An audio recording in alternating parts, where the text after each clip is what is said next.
What if I told you a man who escaped fire, survived 67 GS, and was declared finished in Formula 1, is back? What if I told you it took exactly 1,762 days for this miracle to happen? What if I told you rivals, engineers, and fans stood together, applauding as one, for getting all divisions? And what if I told you that Romain Grosjean's return is not just a comeback, it is redemption written in fire and tears? Imagine this, the man who once emerged from fire, engulfed in an inferno that silenced the paddock, now climbing back into a Formula 1 cockpit. Romain Grosjean, the driver many believed would never again touch the wheel of a Grand Prix car, has returned. Not as a ghost of the past, but as a living, breathing symbol of resilience.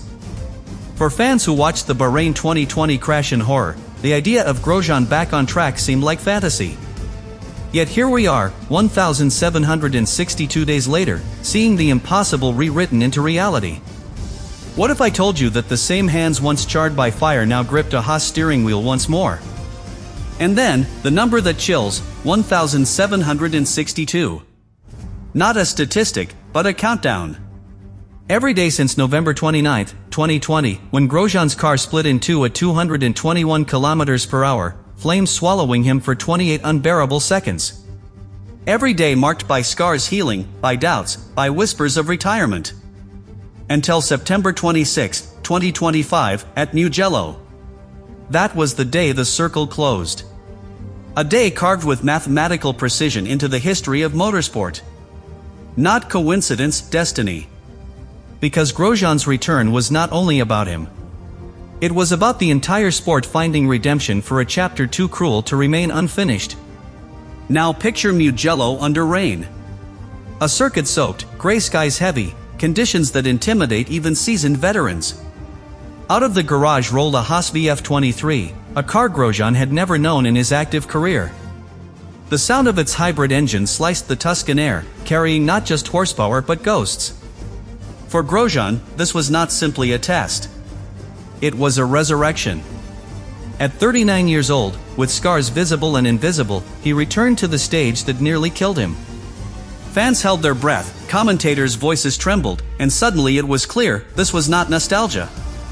This was history unfolding in real time. The most astonishing part? He did not return alone. Rivals, engineers, and mechanics from Ferrari, Red Bull, Haas, even Pirelli, lined the pit wall together. Formula 1 is a sport defined by rivalries, by division, by competition as sharp as steel. Yet for Grosjean, all barriers dropped. The applause that met him as he rolled into the pits was universal, raw, human. "They made me cry," he admitted, visor down, tears hidden inside. A man once trapped by flames, now trapped by emotion. And for once, the entire paddock agreed, this was bigger than sport. And then came the detail that turned this return into poetry.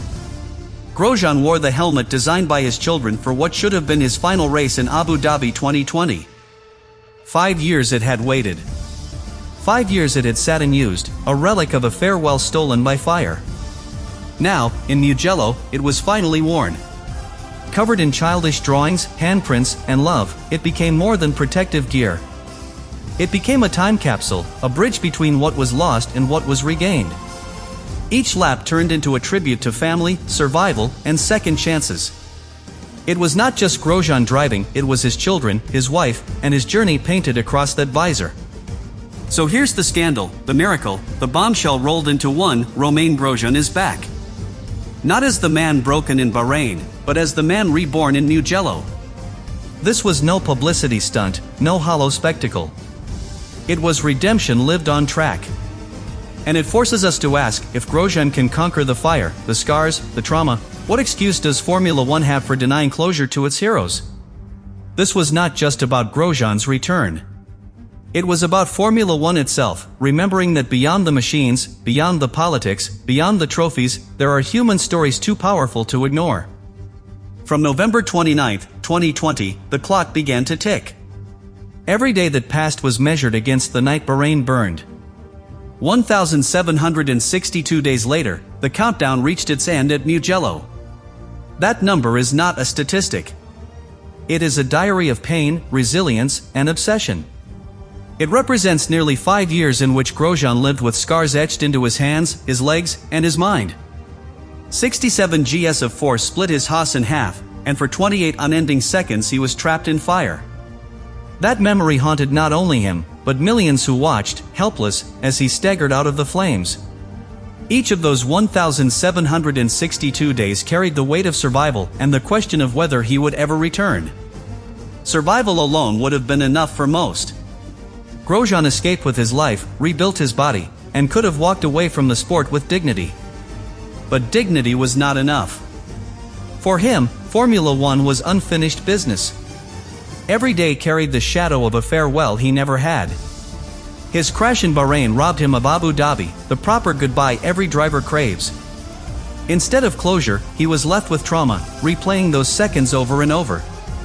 His obsession became singular. One day, somehow, he would climb back into an F1 car, not to chase podiums, not for a contract, but to reclaim what was taken.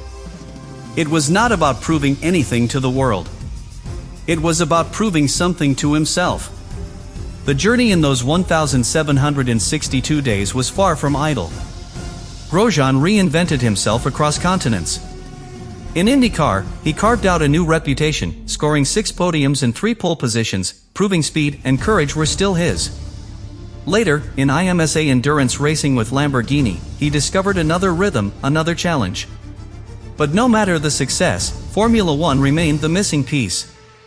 Fans admired his reinvention, but for Grosjean, it was never enough. Every lap in America, every endurance stint in Europe, was a step on a road that led inexorably back to a Formula One cockpit. His soul, he often admitted, never left the grid. Those 1,762 days became a crucible of transformation. Physically, he fought through surgeries, therapy, and endless exercises to rebuild hands scarred by flames. Mentally, he battled flashbacks of Bahrain's fireball, the claustrophobic memory of being trapped in a cockpit that had become a coffin. Spiritually, he leaned on family, on the drawings his children made, on the belief that survival had a purpose. For Grosjean, each day without Formula One was not wasted, it was preparation. Every moment away from the sport was a step towards the return he dreamed of. And when Mugello finally came, it was not just a test drive. It was the exclamation mark to a sentence written in fire, pain, and sheer human will. The moment Grosjean rolled out of the Haas garage at Mugello, the atmosphere changed. This was not just another test session. The sound of the VF23's engine echoed through the Tuscan hills with the weight of history behind it. Rain drizzled down, soaking the track, adding another layer of drama.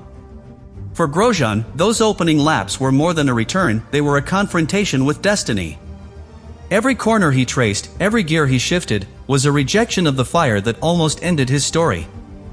And when the checkered flag fell on his final lap, something extraordinary happened. The paddock, normally fractured by rivalry, united as one. Engineers, mechanics, even executives from Ferrari, Red Bull, Haas, and Pirelli applauded together. A wall of clapping hands broke down decades of division, all for a man who had survived the impossible. Inside the cockpit, Grosjean cried. Tears blurred his visor, hidden but unstoppable. Later, he admitted, they made me cry at the end of the day. I kept my visor down, but when I came in, everyone was there applauding.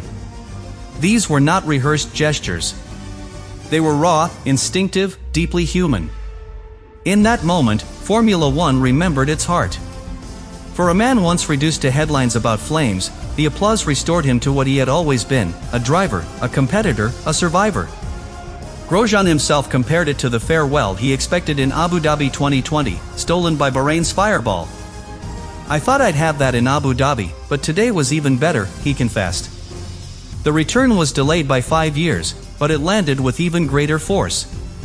The rain itself played its part in the story. Mugello's gray skies were no curse, they were theater. Grosjean later used a metaphor that stuck. It was a rainy day, but like they say, a rainy wedding is a happy wedding. Today was a happy day. He had not just proven he could drive again. He had proven he could do it in the toughest conditions, on a circuit demanding absolute trust. The symbolism was perfect, rain washing away the ashes of Bahrain, each lap under the drizzle a cleansing ritual. Grosjean was not just fighting the car, he was embracing adversity.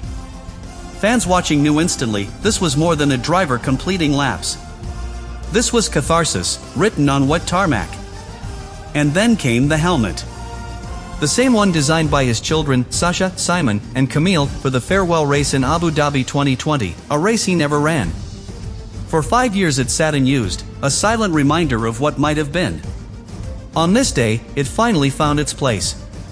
Decorated with childish drawings of family, pets, and handprints, it turned every lap into a love letter to resilience. Grosjean reflected, "This is the helmet I was supposed to wear in Abu Dhabi.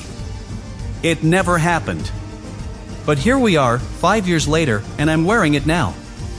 That helmet transformed Mugello into something more than a circuit. It became a time machine, carrying Grosjean back to the moment of interruption and letting him rewrite the ending. Each applause from the pit wall was not just for the driver, it was for the father, the survivor, and the man who refused to let fire define him. The Haas VF23 was not just a car, it was a portal. For Grosjean, stepping into its cockpit was like stepping into a future he had missed.